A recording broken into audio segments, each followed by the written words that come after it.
A ponte é de 74, eu nasci em 77, portanto, quando nasci, a ponte tinha 3 anos. Curiosamente, eu vivia na Taipa também. Eu ainda me lembro de atravessar a ponte e ter de pagar a portagem, porque pagava-se a portagem, acho que era uma pataca ou 2 patacas, não sei, era esse o valor. Até 1981 pagava-se a portagem. Portanto, eu guardo essa memória de fazer a travessia da ponte.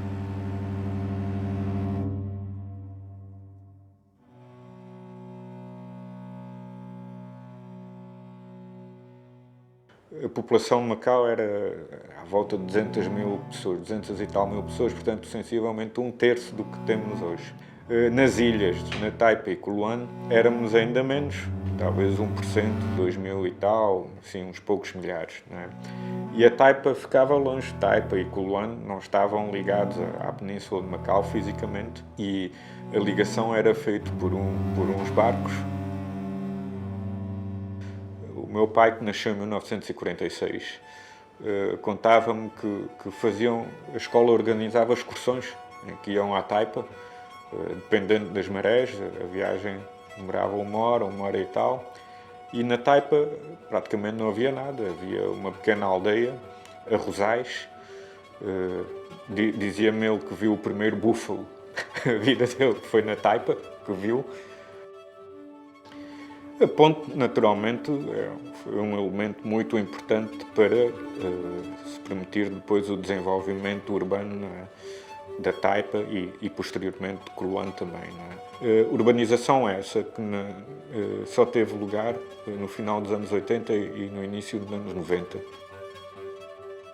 Bem, para começar, Edgar Cardoso não era propriamente um engenheiro projetista normal, não é? Portanto, era um engenheiro inovador, gostava de experimentar, de maneira que, por si só, portanto, fora do contexto de Macau, as obras dele, as obras de arte, as pontes, são sempre um desafio. Não é?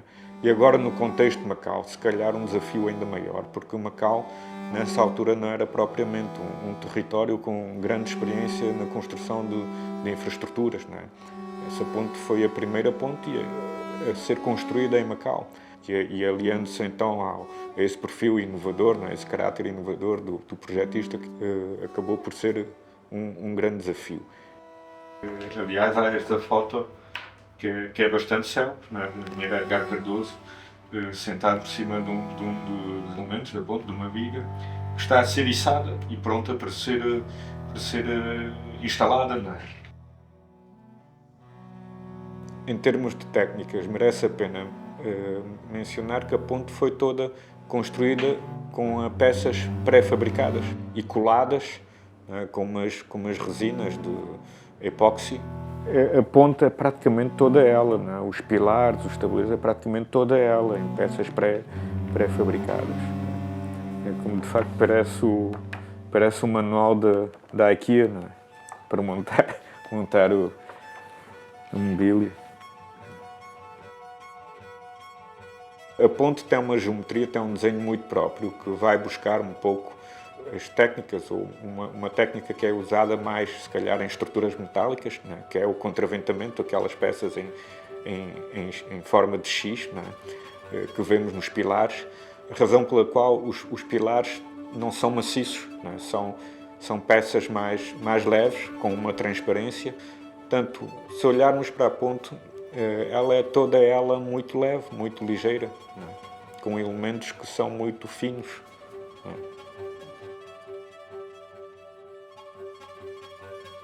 Eu julgo que naqueles tempos a ponte, enfim, foi uma grande infraestrutura que se construiu em Macau, não era vulgar.